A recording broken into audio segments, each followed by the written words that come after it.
It's best practice to carry a knife when you're paddling whitewater so that if somebody were to get entrapped, you could potentially cut the rope and do a rescue. There are lots of different models of knives out there. Some have two sharp sides, some like this one have one sharp side, some have a pointy tip, some have a flat or blunt tip. The reason behind the blunt tip is if you're cutting it next to somebody's body, you won't accidentally cut them. A lot of those things come down to personal preference. What's most important is that you have a knife, that you have it accessible, and that it's sharp. We actually used to say never to use your rescue knife at all unless it was an emergency. We now say, and we think that it's probably better to use your knife once in a while. That way you'll get good at getting it out and using it, putting it back, and it'll kind of be in your muscle memory so that you don't, maybe in an emergency, have a situation where you're unable to get it or you drop it or something like that. So use your knife once in a while, whether it's cutting up food or spreading peanut butter or whatever, but keep it sharp. In terms of where to carry your rescue knife, often a PFD will come with a spot like this PFD here has a mount for a knife over here, or you could put it further down on your torso.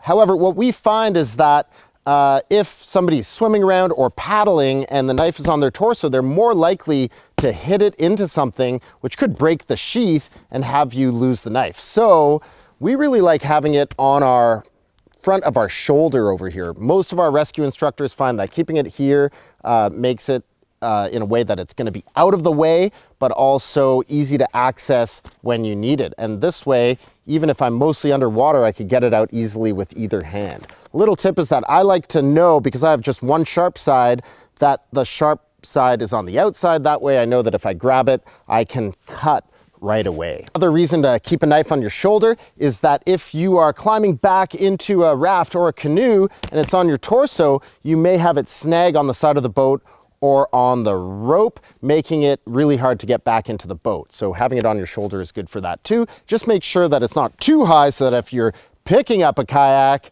or a canoe or something like that, you don't, again, break the sheath when you pick up your boat. So right on the front of the shoulder, we find to be pretty good placement. We actually do an exercise on our whitewater rescue courses where students have to swim out in pretty mild current, grab onto a rope, take out their knife, and cut the rope just to practice using the knife in action.